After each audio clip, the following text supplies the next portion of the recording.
Asia కప్లో super 4 berth confirm చేసుకుంది శ్రీలంక. ఆఫ్ఘనిస్తాన్పై ఘన విజయం సాధించింది. కుషాల్ మెండిస్ సూపర్ ఇన్నింగ్స్తో ఆఫ్ఘన్పై ఈజీగా గెలిచింది. కీలక మ్యాచ్లో ఓడిన ఆఫ్ఘనిస్తాన్కు సూపర్ 4 ఆశలను గల్లంతు చేసుకుంది. ఆసియా కప్ టీ20 సమరంలో ఆఫ్ఘనిస్తాన్, శ్రీలంక జట్ల మధ్య ఇంట్రెస్టింగ్ మ్యాచ్ జరిగింది. మొదట టాస్ గెలిచి బ్యాటింగ్ ఎంచుకుంది ఆఫ్ఘనిస్తాన్. 12 ఓవర్లు ముగిసేసరికే ఆ జట్టు సగం వికెట్లు కోల్పోయింది. మహమ్మద్ నబీ 60 రన్స్ కొట్టడంతో 20 ఓవర్లకు 8 వికెట్ల నష్టానికి 169 పరుగులు చేసింది. 4 వికెట్లు తీసుకున్న నువాన్ తుషారా తన ప్రమాదకరమైన బంతులతో ప్రత్యర్థి బ్యాటర్లను బెంబేలెత్తించాడు. 170 పరుగుల లక్ష్యంతో బ్యాటింగ్కు దిగిన శ్రీలంక ఏమాత్రం తడబడలేదు. ఓపెనర్ కుషాల్ మెండిస్ బ్యాటింగ్తో ఎరగదీశాడు.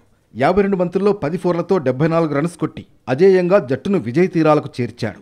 కేవలం 18.4 ఓవర్లలో 4 వికెట్ల నష్టంతో 171 పరుగులు చేసి విజయం సాధించింది శ్రీలంక. గ్రూప్ బిలో భాగంగా శ్రీలంక ఇప్పటికే ఆడిన 2 మ్యాచ్ల్లోనూ గెలిచింది. ఈ మ్యాచ్లోనూ గెలిచి సూపర్ 4 బెర్త్ కన్ఫర్మ్ చేసుకుంది. ఆఫ్ఘనిస్తాన్ కూడా 2 మ్యాచ్లాడి ఒకదాంట్లో విజయం సాధించింది. ఈ మ్యాచ్లో ఓడిపోవడంతో సూపర్ 4 ఛాన్స్ను కోల్పోయింది ఆఫ్ఘన్.